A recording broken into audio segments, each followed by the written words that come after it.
Bonjour à toutes et à tous et bienvenue dans notre nouvelle édition de On ne vous dit pas tout. La séance annuelle de l'Assemblée populaire nationale chinoise, le plus grand rendez-vous politique annuel, s'ouvrira bientôt.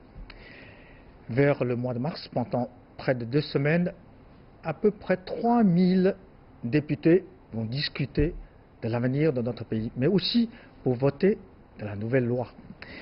La nouvelle loi, cette année, nous voulons vous parler d'une loi en discussion actuellement, une loi qui aura probablement un grand impact sur les investissements étrangers.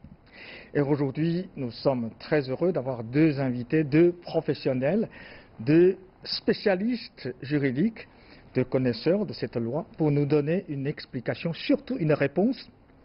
Cette loi, une fois votée, quel impact pour la Chine et pour les investissements étrangers. Alors, 2 invités. D'abord, professeur Ding Yifan. Bonjour. Bonjour. Merci d'avoir accepté notre invitation. Vous êtes économiste, politologue. Vous avez obtenu votre doctorat à Sciences Po à Bordeaux, en France. Et vous êtes l'auteur de plusieurs ouvrages économiques, politiques, et vous êtes souvent invité sur notre chaîne. Vous êtes presque conseiller de notre chaîne. Hein. Merci d'être venu. Et professeur Chen Weizhuo. Bonjour. Bonjour. Merci aussi d'avoir accepté notre invitation. Enchanté. Vous êtes le professeur de l'un des 2 plus prestigieuses universités de notre pays, l'université Tsinghua. Et surtout, vous êtes un spécialiste très connu des questions juridiques. Vous avez étudié la législation de nombreux pays en Europe et vous avez donné des cours dans plusieurs pays européens, surtout à la Faculté internationale de droit comparé à Strasbourg, en France. Et vous avez fait des recherches en profondeur sur la loi, sur cette loi, la loi sur les investissements étrangers, qui serait probablement promulguée cette année. Alors, pour laquelle vous avez d'ailleurs proposé de nombreuses propositions. Alors, pouvez-vous nous expliquer simplement qui va être l'impact de cette loi sur notre pays, sur la Chine, et aussi sur les investissements étrangers? Est-ce qu'on va assister à une, comment dirais-je, forte augmentation des investissements étrangers après le vote de cette loi? Les étrangers, les investissements arrivent en masse, ou bien le contraire, ils quittent la Chine? Oui, la loi sur les investissements étrangers de la République populaire de Chine, qui va être adoptée durant la 2e session de la 13e Assemblée populaire nationale, aura grand impact tant sur la Chine que sur les investissements étrangers en Chine. Je pense qu'on va assister à une forte augmentation des investissements étrangers en Chine, puisqu'elle sera une loi très avantageuse à l'ouverture du marché chinois. C'est-à-dire, cette loi ouvre encore plus le marché chinois aux investissements étrangers. Tout à fait. Donc, vous pensez que ça va attirer beaucoup d'investissements étrangers? Oui. Voilà, c'est très clair. Et Ding Yifan, professeur, Ding Yifan, vous êtes d'accord sur cette prédiction, sur cette loi? Je pense que oui, parce que dans le projet de loi, parce que la loi n'a pas été encore adoptée, donc il s'agit d'un projet. Dans le projet de loi a été soumis à la discussion, etc. On sait à peu près de quoi il s'agit. En fait, cette fois-ci, la loi va simplifier beaucoup de procédures administratives. L'investissement étranger, si vous êtes un investisseur étranger, vous voulez investir en Chine, ça va devenir beaucoup plus simple. Ce sera une affaire très simple. C'est-à-dire, c'est simplifier les procédures. Et la Chine, le gouvernement chinois a fourni une liste négative, c'est-à-dire les domaines dans lesquels vous ne pouvez pas investir.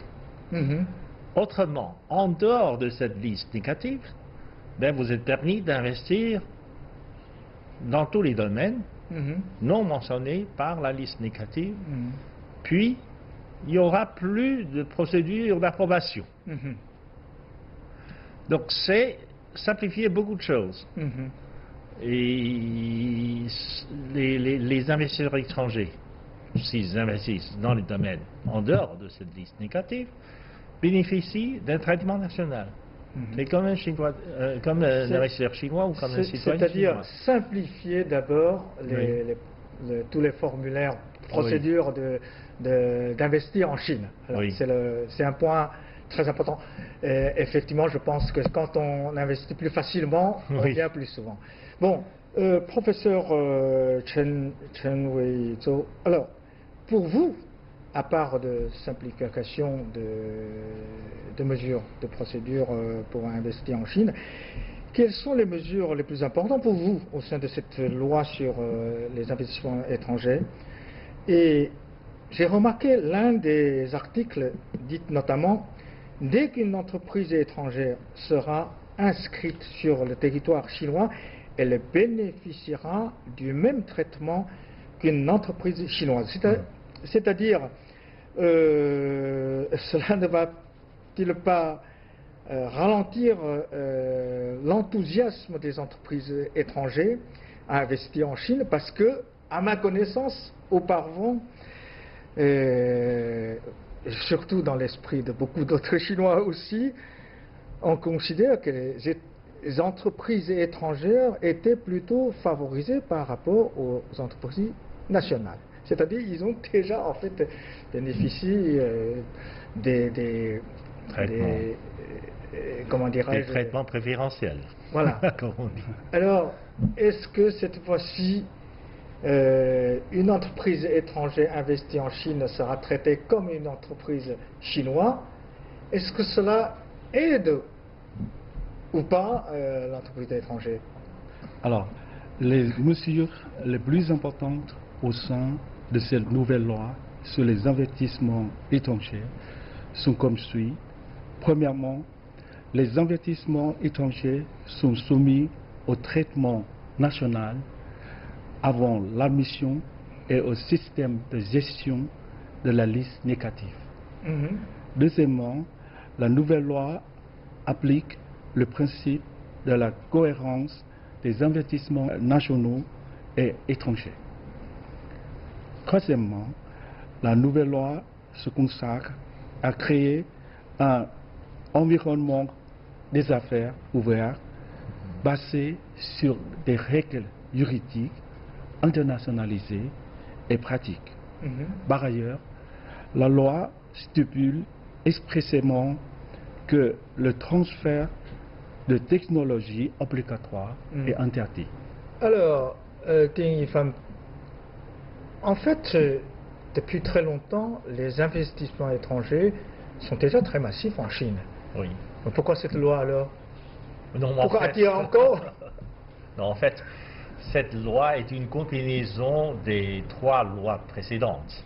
En fait, depuis la réforme de l'ouverture, la Chine avait adopté 3 lois successives concernant l'investissement en Chine. D'abord, depuis le début de la réforme, en 1979, la Chine a fait adopter une première loi sur les entreprises joint venture, c'est-à-dire sur des entreprises à capitaux mixtes. C'était la seule forme où le capital étranger peut investir sur le marché chinois. C'est-à-dire, une entreprise étrangère ne peut pas investir tout seul. Tout seul. L'entreprise étrangère doit trouver un partenaire chinois pour pouvoir investir sur le marché chinois. C'était la première loi concernant l'investissement étranger. Et puis, dans les années 80, il y a eu 2 modifications concernant ce qu'on appelle les entreprises de coopération avec l'étranger. Donc une entreprise chinoise peut s'engager dans une coopération avec une entreprise étrangère et créer une espèce d'entreprise de coopération sur le sol chinois. C'était en 1986, je crois. Puis en 1989, a été adoptée aussi une loi sur l'établissement des entreprises complètement étrangères sur le sol chinois. Seulement à partir de ce moment-là que les entreprises étrangères ont le droit d'investir en tant que tel sur le sol chinois. Et cette fois-ci, il faudrait simplifier les choses pour montrer l'ouverture de la Chine. Nous avons combiné les trois lois ensemble pour faire une seule loi sur l'investissement des entreprises étrangères en Chine. C'est une simplification de toutes les choses. En plus, comme nous avons adopté le traitement national, donc les entreprises installées en Chine seraient considérées sur le même pied d'égalité que les entreprises chinoises. Donc, il y a des choses, il y a des clauses qui étaient plus ou moins spéciales dans les trois lois, ont été complètement simplifiées, supprimées, et les références à ces procédures sur le contrat, les procédures sur le fonctionnement d'une entreprise se réfèrent dès aujourd'hui à des lois spéciales chinoises, loi de contrat, loi sur le contrat commercial, loi sur le fonctionnement de l'entreprise. Et dans ce cas-là, les entreprises étrangères ne se réfèrent plus à une loi spéciale, mais ils se réfèrent à la loi normale de Chine. D'accord. Oui. Alors, tout à l'heure, le professeur avait expliqué que la loi, il y a des mesures, par exemple, interdit de transfert de technologie obligatoire. Hein, le contenu, oui. Est-ce que c'est la conséquence de la guerre commerciale entre les États-Unis et la Chine? Pas du tout. Ou ça n'a rien à voir? En fait, ce projet de loi a été en préparation depuis 2011. Donc ça fait 8 ans. Ça n'a rien à voir avec la guerre. Ça fait 8 ans, on prépare, on rédige. En fait, cette accusation de transfert forcé de technologie à la Chine, si c'était une pratique dans les années 1990, ce n'est pas d'aujourd'hui. Dans les années, il faut dire que l'investissement étranger en Chine a connu une évolution énorme. Vous avez mentionné tout à l'heure qu'au départ, dans la réforme et l'ouverture, l'investissement étranger en Chine bénéficiait plutôt d'un traitement préférentiel. Parce qu'à l'époque, dans des zones spéciales économiques, dans des zones de traitement, dans des zones francs, etc., on avait appliqué vraiment des traitements préférentiels aux entreprises étrangères, aux investisseurs étrangers, parce qu'ils bénéficiaient d'exemptions de taxes, d'impôts ou de réductions d'impôts. Parce qu'à l'époque, la Chine a voulu attirer ses investissements étrangers, surtout dans le domaine de manufacture. Dans le domaine de manufacture, la Chine avait besoin d'attirer ses investissements pour pouvoir améliorer le niveau de production industrielle. Et effectivement, les premiers investisseurs étrangers en Chine étaient destinés principalement à l'exportation.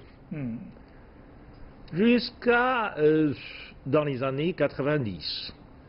Le fort de l'exportation chinoise, la plus grande partie de l'exportation chinoise était réalisée par des entreprises étrangères installées en Chine. Non pas par des entreprises chinoises, mais par des entreprises étrangères installées en Chine. Tout cela était des résultats de ces traitements préférentiels à l'égard des entreprises étrangères.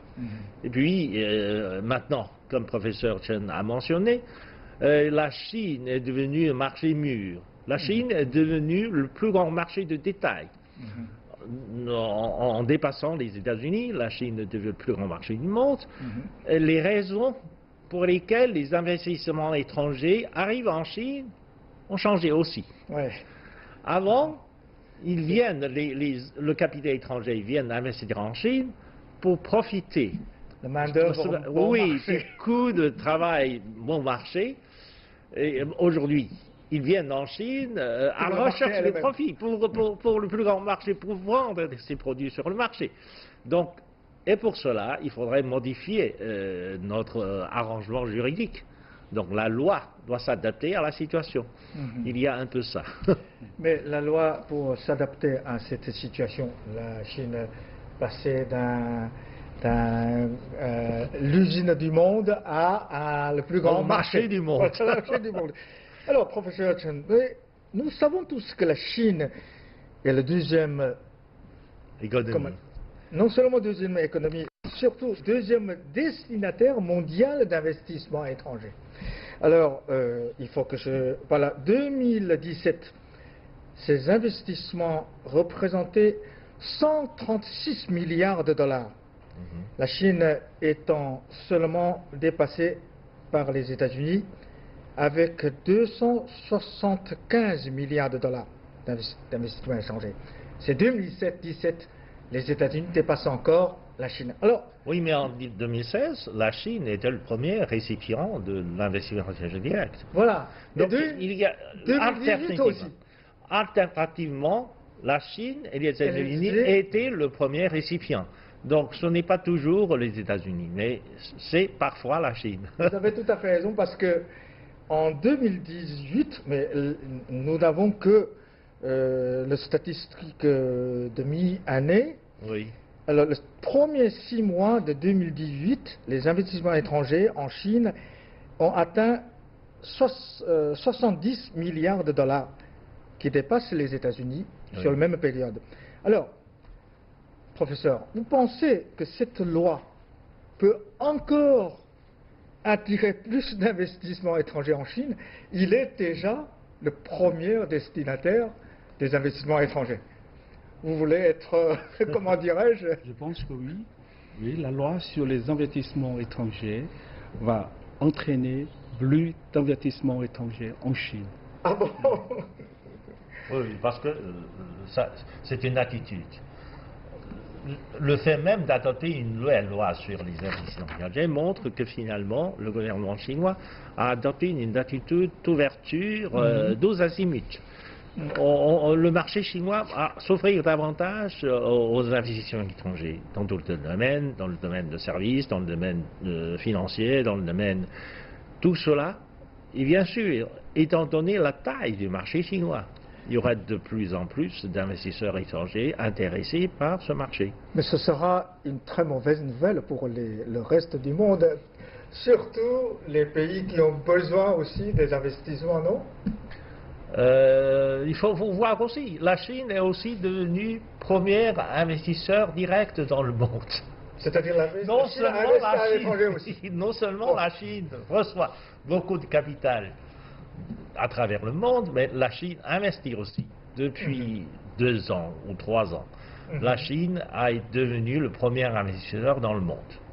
La Chine investit non seulement en Europe, aux États-Unis, bien sûr, tout récemment, il y a des problèmes politiques qui empêchent l'entrée massive du capital chinois dans ces pays-là, mais à part ça, la Chine investit de plus en plus, comme on dit, le long des pays de ceinture et de route, c'est-à-dire sur les anciennes routes de la soie.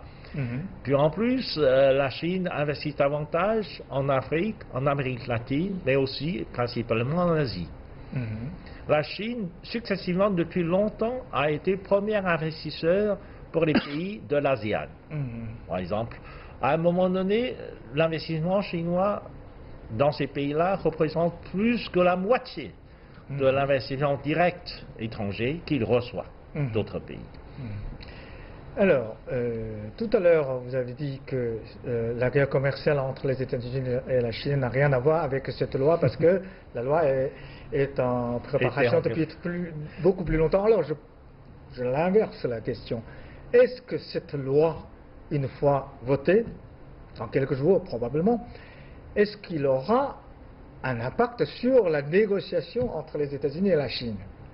Je pense que oui, l'adoption de la loi donnerait un prétexte à l'administration Trump. Un prétexte seulement. Un prétexte d'expliquer qu'ils ont gagné la guerre commerciale. Parce qu'ils ont dit... Parce que la Chine est en train de changer la loi.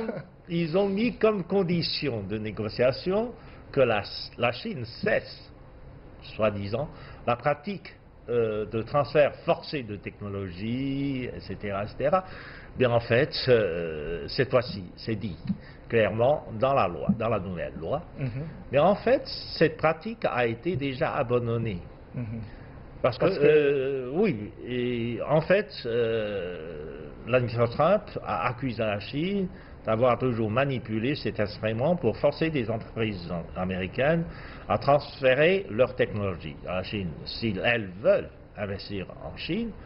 Mais le Congrès américain, donc le Parlement américain, a fait des séances de témoignage. Ils ont convoqué des entreprises américaines pour témoigner. Et finalement, aucune de ces grandes entreprises américaines n'était présente dans leur séance de témoignage. Parce que finalement, en dépit de toutes ces accusations, il n'y a pas vraiment de véritables preuves pour montrer que cette pratique a été toujours maintenue par les Chinois, ou surtout par des branches du gouvernement chinois, parce que c'est une accusation contre le gouvernement chinois. Donc c'est des rumeurs en fait, parce qu'on n'a jamais trouvé de preuves. D'ailleurs, la Chine est en train de passer d'un pays, comment dirais-je, de production à l'innovation, c'est ça? C'est-à-dire que depuis 2 dernières années, le nombre de brevets posés, demandés par la Chine a dépassé celui des États-Unis. La Chine est devenu le premier pays demandeur de brevets. Alors, professeur, il y a un détail qui m'intéresse, parce que ce détail, c'est difficile à faire comprendre aux étrangers, c'est que cette fois-ci, nous avons un système politique législatif très différent que les pays occidentaux. Alors, il y a 2 façons de voter une loi. Soit passer par l'Assemblée nationale elle-même, mais soit passer par le comité permanent de l'Assemblée nationale populaire.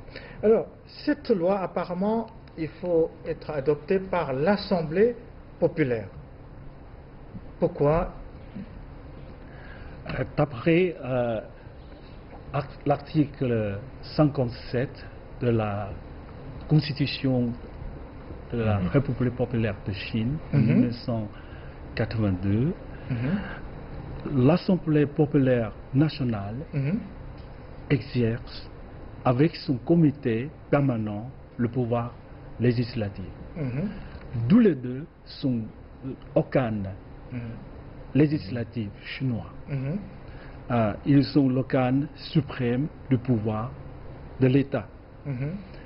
Mais l'Assemblée populaire nationale, qui se compose des députés, d'environ 3000 députés de deux pays, peut adopter des lois fondamentales.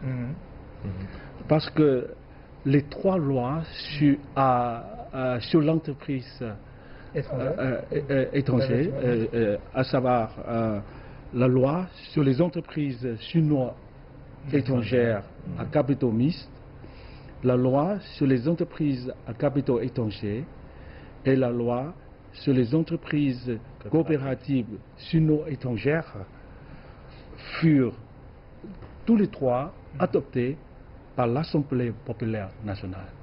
Et maintenant, pour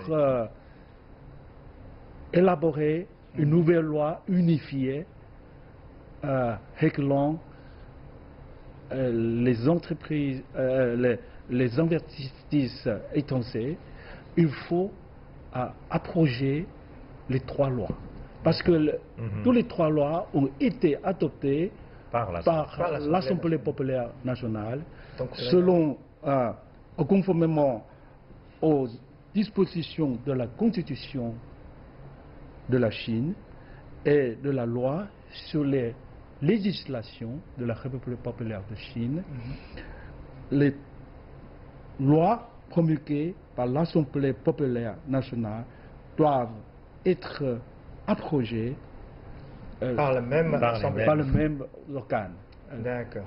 C'est la raison par laquelle, pourquoi la loi sur les investissements étrangers doit être adoptée par l'Assemblée populaire nationale. Bon, merci.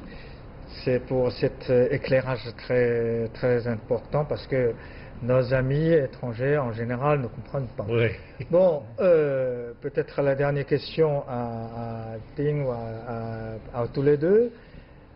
Alors, donnez-nous quelques prévisions, surtout professeur Ting, vous avez souvent prédit des choses très exactes. Alors, dans 3 ou 5 ans, est-ce qu'il y aura beaucoup d'investissements étrangers qui viennent en Chine après je pense que oui, parce que d'une part, la Chine a simplifié les procédures administratives, donc ça facilite l'investissement en Chine. En plus, parce nous allons adopter une pratique de liste indicative. Cela facilite, cela ouvre davantage le marché chinois aux investisseurs étrangers.